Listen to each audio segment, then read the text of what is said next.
tubuh kita pada saat diminumkan kita akan daur ulang, ya, daur ulang sampai betul-betul dalam bilangan prima, tidak terbagi lagi gitu, ya. Sehingga sekalian ya, pada saat kita makan ternyata semacam dengan kendaraan Jepang, ya, kendaraan Jepang pada saat awal dikeluarkan itu adalah satu ini BBM dikonsumsikan ternyata hanya 60% digunakan sebagai tenaga, 40% sebagai emisi. Nah sama dengan kita sekalian, kita makan tiap hari nih sekalian ternyata adalah kebanyakan emisi. Buktinya sekalian, setiap kita makan sekalian itu lebih kebanyakan kentut dan ngantuknya daripada tenaganya sekalian. Betul sekalian? Itu ya. Jadi sekali orang Indonesia terkenal adalah orang yang masuk angin sehingga sering kentutan begitu sekalian. Nah, dengan adanya Prima ini sekalian ya, apa yang kita makan, maka ini dianjurkan dikonsumsikan hanya di awal sebelum makan. Bahkan jika Anda pada saat mengkonsumsikan mau makan begitu, ternyata tidak ada selera. Ya, ada gula apa, tidak ada selera sekalian. Kenapa sekalian sebah? Perut penuh dengan angin sekalian. Maka Prima X ini bisa Anda buka. Anda buka, ya kapsulnya dibuka, satu kapsul saja, kemudian Anda jilat. Sudah yang pernah menjilat? Nah, dijilat. Maka sekalian tidak perlu menunggu lama, Anda akan mengeluarkan angin. Langsung semuanya terasa enak sekalian. Wah, kenapa sekalian? Anginnya sudah dipindahkan, ganti mau untuk diisi sekalian ya. Nah, kemudian sekalian, Prima X ini kita akan terangkan tentang kenapa adanya herba yang disebut dengan Prima X. Yaitu adalah kita mengenalkan dengan adanya sebuah perpaduan, yaitu adalah perpaduan elemen api, yaitu adalah berupa menguatkan organ api, jantung, ya, paru-paru, kemudian otak, ya, sehingga sekalian mengkonsumsikan Prima X ini, insya Allah yang ada alergi asma, yang ada alergi sesak nafas, yang ada alergi susah berpikir, lemot gitu kan otak itu kan, api gitu. Dengan konsumsi sekalian Prima X jeger sekalian. Ya, kenapa? Di sini sudah kita berikan yang namanya kandungan omega 3, omega 6, omega 9 yang ada di dalam kandungan Prima X. Oke, next. Ya.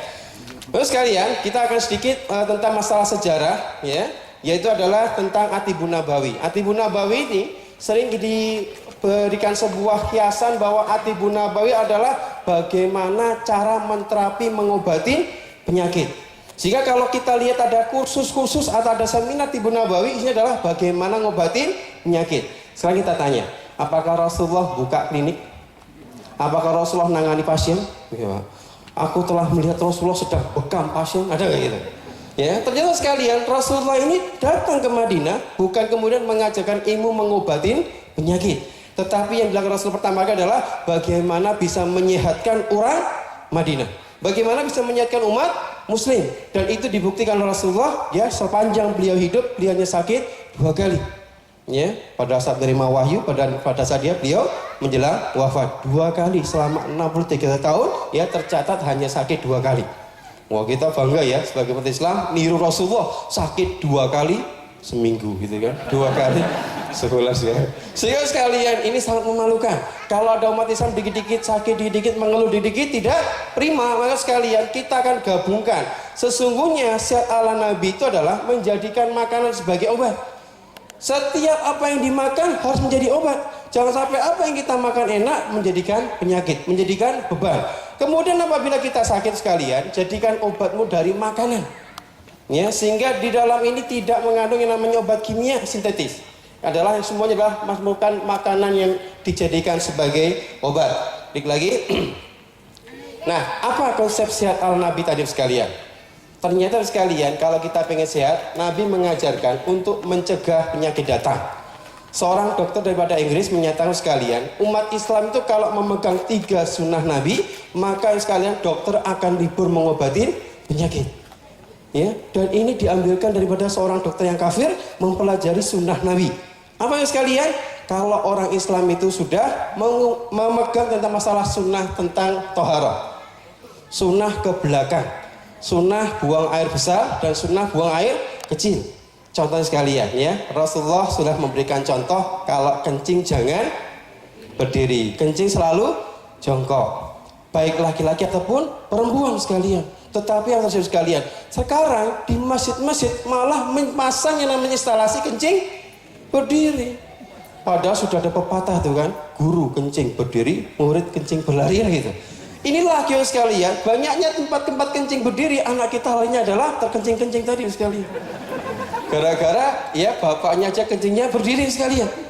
Ternyata dengan kencing berdiri ini akan bisa merusak daripada organ prostat seorang laki-laki. Ya, kemudian tentang masalah buang air besar, ya. Rasulullah mengajarkan kalau buang air besar adalah jongkok, maka orang muslim yang kalau setiap kali buang air besar jongkok, insya Allah tidak akan mengalami yang namanya gangguan wasir. Apa yang terjadi sekalian? Wah, American style, itu kan diganti dengan WC duduk. Ayo sekarang ambeien. Kalau orang megang yang namanya jongkok BAB, jongkok kencing, insya Allah tidak ada masalah penyakit-penyakit yang ada di dalam perut. Yang kedua, tentang setelan Nabi sekalian, yaitu ada masalah pola makan. Ya, pola makan. Kita diperintahkan makan untuk hidup, sehingga makan adalah di jam-jam makan sekalian. Makan pagi, makan siang, makan malam. Bukan sarapan pagi, kemudian makan duha, ya, ada lagi makan duhur, gitu kan, ada makan asar, makan maghrib, makan tengah malam, gitu kan. Sehingga sekalian dikit-dikit kita makan, dikit-dikit kita jajan. Ini adalah merupakan kesalahan daripada nenek moyang kita dahulu sekalian. Satu, mulut saya tidak berhenti makan, gitu kan. Mungkin lagunya dirubah sekali, gitu kan. Ternyata sekalian makan kita cukup dibatasi saja. Ya, orang yang sederhana dalam masalah hal makan sekalian, maka insya Allah enzim tubuh kita tidak neko-neko. Enzim tubuh kita tidak akan mengalami kerusakan daripada mengolah makanan sekalian. Ya, kenapa orang modern usia 30 tahun banyak mengalami penyakit hepatitis, penyakit diabetes, penyakit macam-macam hal yang berbau rumah sakit sekalian. Kenapa? Karena setiap kali dia makan selalu mencampurkan banyak topping. Judulnya nasi goreng, toppingnya ayam suwir, ditambah irisan telur, ditambah irisan sosis, ada pentolnya, ada cumi-cuminya, ada ikan asinnya, gitu kan. Sekali masuk sekalian liver kita bingung, orang ini makan apa? Dikasih cumi keluar telur, dikasih telur keluar bakso, dikasih bakso keluar sosis sekalian. Sehingga sekalian satu piring yang kita makan, tubuh kita mengolah 5-10 kali pengolahan sekalian. Sehingga terjadi pada saat kita tidak mengalami kesederhanaan masalah makan, maka terjadi sekalian perut tubuh kita menjadikan sebuah bejana yang sangat jelek sekali. Sehingga adanya sebuah pola makan perlu kita terapkan. Yang kedua adalah masalah pola tidur, ya, pola tidur. Jadi sekalian, ya, dikatakan sebagaimana malam adalah selimut, siang untuk mencari maisha. Tetapi sekalian adanya sebuah teknologi, pabrikan dan sebagainya, kerja dibikin shift-shiftan. Malam dibikin bekerja, siang dibikin tiduran sekalian. Pak, itu kan kewajiban, itu pilihan, bukan kewajiban. Kalau Anda pengen malamnya tidur di sini, gitu kan? Nanti siangnya jualan, gitu kan ya, relawan siang, gitu kan? Maka insya Allah sekalian akan mendapatkan sebuah konsep kesehatan tentang masalah mencegah penyakit datang dengan 3 pola ini sekalian. Nanti kita akan bedah dalam sebuah perkuliahan kelas-kelas kecil tentang apa itu Tibun Nabawi. Yang kedua adalah masalah mengkonsumsikan makanan yang halal. Ya, otak kita, pemikiran kita, semuanya sekali adalah berdasarkan apa yang kita makan. Makanan akan membentuk darah, darah membentuk segumpal daging, ya, yaitu namanya hati. Hati membentuk sebuah letupan perasaan, perasaannya sebuah pemikiran sekalian. Semua pemikiran yang jelek adalah daripada sebuah makanan apa yang kita makan. Bukan hanya bahannya yang halal, tetapi dari mana mendapatkannya juga menjadikan sebuah buah pemikiran kita sekalian. Kemudian menghindari makanan beracun. Mulai sekarang sekalian sudah tidak lagi mengkonsumsikan makanan beracun. 5P, pengawet, ya. Kita ini sudah mempunyai sebuah fenomena atau sudah dikungkung dengan makanan yang banyak mengandung pengawet. Ya, kita lihat mie instan saja sekalian. Kita beli sekarang, expiry kapan? Ya, bulan Agustus 2000 tahun depan. Gitu kan? Bahkan sampai 2 tahun. Makanan dibuat sekarang bisa awet sampai 2 tahun. Sehingga terjadi sekalian, ya, apa yang kita makan awet tidak dibuang-buang. Ya. Sehingga kita makan jadi tidak dibuang-buang. Itu kemarin saya makan kemana lari, gitu kan? Masih belum busuk. Kenapa? Diawetkan. Ya, ini adalah masalah sembelit karena makan mengandung yang namanya pengawet, ada namanya pengenyal, ada yang namanya perasa buatan, ada yang namanya sekalian pemanis, dan yang paling parah adalah masalah pengembang. Ya, di Indonesia, dokter Indonesia tidak begitu peduli dengan adanya peningkatan penyakit diabetes. Ternyata yang paling besar adalah orang Korea. Dokter Korea ini merasa khawatir. Indonesia sekalian, ya, tahun 2015 kemarin ya, tingkat kenaikan pasien diabetes adalah 7 juta. Orang sakit diabetes tambah baru. Yang junior, yang senior tidak sembuh gitu kan, yang junior nambah 7 juta.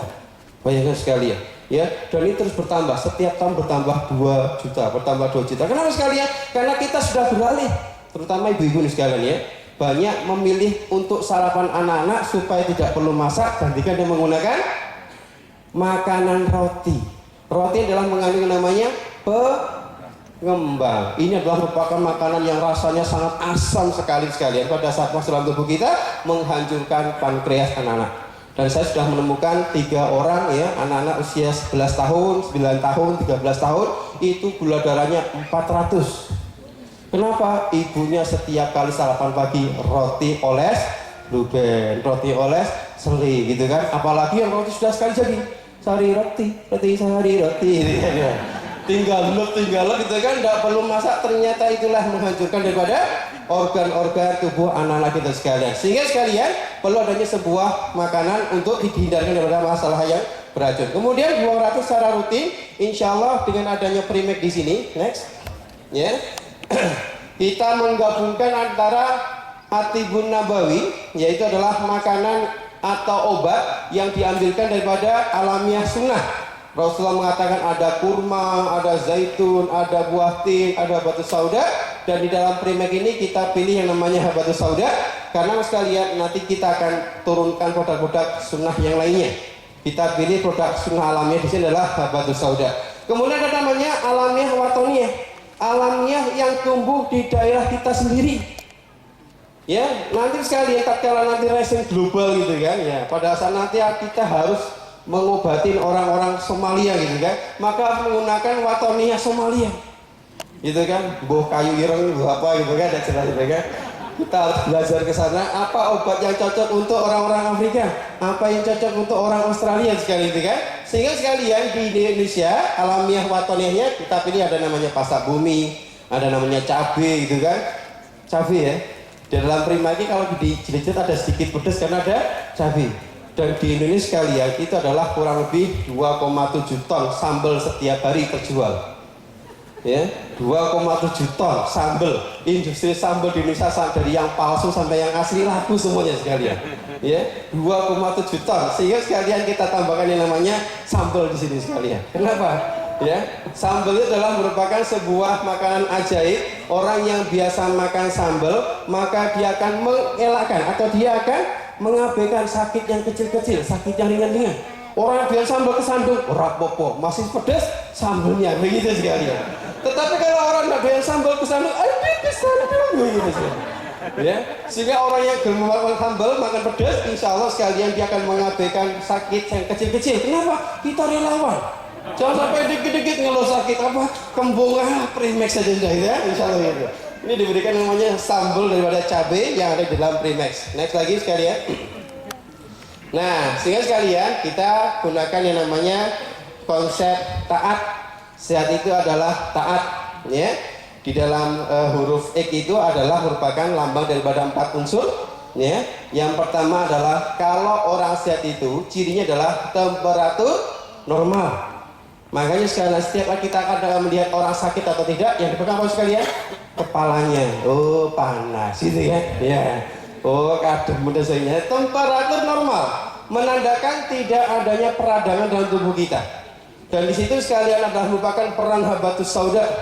Orang yang biasa minum habatus sauda, maka sekalian ada sebuah peradangan dia akan segera diredam oleh yang namanya habatus sauda, karena mengandung kandungan omega 3, omega 6, omega 9, yang itu adalah merupakan biasanya omega terdapat pada makanan ikan. Ini ada di dalam habatus sauda. Ada omega 3, omega 6, omega 9 sekalian. Kemudian angin yang seimbang, herba pahit, di situ kita tambahkan sekalian. Makanya jika masuk angin sekalian jangan diminum tablet ya atau kapsul. Ya, kenapa sekalian agak lama, tunggu 10 menit, buka saja, dijilat, maka dalam 1 menit angin itu akan keluar. Ya, angin terkeluar. Nanti boleh nanti ya dibukakan itu kan, setiap keluar jilat dikit-dikit itu kan. Biar semuanya keluar. Oh, gitu kan. Ya, kemudian sekalian air yang cukup. Air yang cukup bukan air yang cukup diminumkan saja sekalian ya, bisa diminum, bisa juga dikeluarkan, bisa dimakan juga bisa dikeluarkan sekalian. Maka kita tambahkan yang namanya daun sendok di situ.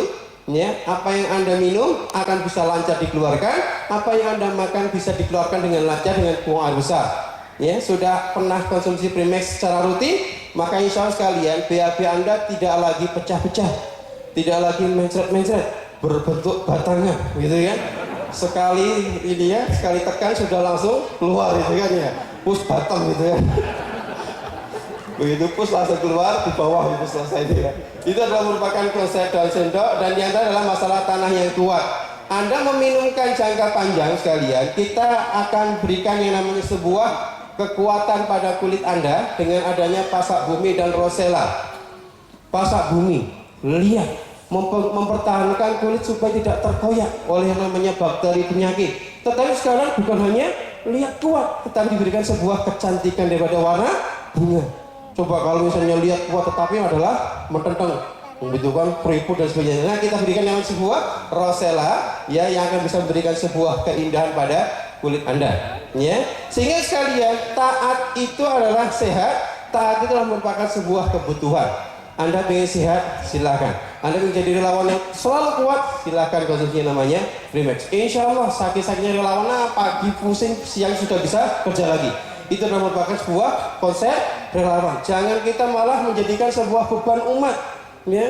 Afwan sakit, Afwan sedang nggak enak badan dan sebagainya. Ini sekalian kita akan goyang semua sekalian dengan menggunakan yang namanya Primex ya, Prima X. Insya Allah sekalian merupakan produk unggulan, dan nanti akan kita gandengkan dengan produk-produk sunnah. Dan ini merupakan sebuah konsep ya, adanya produk sunnah alamiah, ada juga produk Patonia. Kita akan gabungkan sekalian. Yang dulu hanya adalah merupakan menggabungkan berbagai macam produk, kita akan coba untuk setiap produk dimasukkan dalam sebuah satu kemasan yang lengkap dengan adanya 4 elemen. Yang berikutnya sekalian, next, yaitu adalah sehat nikmat.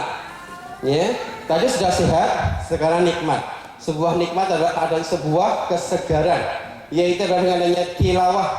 Di sini sekalian, kebanyakan penyakit bisnis adalah begitu orang banyak bisnis kemudian sukses, atau sekalian maju perut pantat mundur, gitu kan ya. Bukan mobil yang benar, bukan perut pantat mundur. Kenapa sekalian? Kolesterol tinggi, pola makan tidak baik, kemudian bergaya hidup yang tidak sehat sekalian. Maka sekalian, dengan tilawah ini adalah merupakan sebuah singkatan less kolesterol. Anda akan memberikan sebuah penurunan kolesterol yang terus bertahap. Kenapa sekalian? Karena ada antioksidan di dalam tilawah di sini sebagai antioksidan. Apa itu antioksidan sekalian? Akan membersihkan sesuatu makanan yang tidak bisa dibakar tubuh kita, itu akan dibuang. Bukan malah menempel pada pembuluh darah kita, dibuang, dibersihkan. Ya, tidak ada lagi karat-karat dalam tubuh kita sekalian. Kemudian weight loss, kita akan lihat contohnya nanti dalam Mas Helmi, gitu kan ya. Setelah nanti sekian bulan minum tilawah itu kan berhasil, berarti adalah tilawahnya diminum. Kalau tidak berhasil, dijual berarti tilawahnya. Ya, kemudian anti-aging sekalian adalah merupakan sebuah, nanti akan diberikan tentang bagaimana konsep atau proses anti-aging oleh masternya langsung. Ya, beliau datang di sini sekalian. High performance. Ya, ternyata sekalian, ya, kalau Anda minum tilawah, ya, apa yang terjadi? Bukan kemudian relax, tidak, ternyata adalah Anda menjadi bergairah, ya, menjadi bergairah, perjalanan Anda menjadi lancar. Kenapa ternyata sekalian? Ternyata teh dengan kopi itu kafeinnya tinggi mana? Tinggi teh, ya. Sehingga sekalian dosis pengambilan tilawah ini cukup 1 sendok teh beres, jangan munjung. Kalau munjung cepat habis, gitu kan ya. Cukup 1 sendok teh beres kalian untuk 1 cup sudah cukup untuk kebutuhan tubuh kita seharian. Ya, ini adalah merupakan daripada tilawah. Di situ adalah tinggi kafein, tetapi tidak menjadikan jantung berdebar, menjadikan sebuah high performa, ya, menjadikan sebuah peningkatan daripada semangat, tetapi sekalian ya tidak menjadikan meledak-ledak. Ya, bukan habis minum tilawah gebrak meja. Apa ini? Enggak ya. Suput, gitu kan. Nah, ini adalah merupakan konsep daripada tilawah, ya. Insya Allah karena waktu kita sudah masuk waktu duhur, ya, Jadi untuk nanti kita jangan bermolong-molong ya, bersegera untuk nanti setelah zuhur ya kembali karena tidak ada konsep makan ya. Makanya adalah dengan memandang tilawah saja.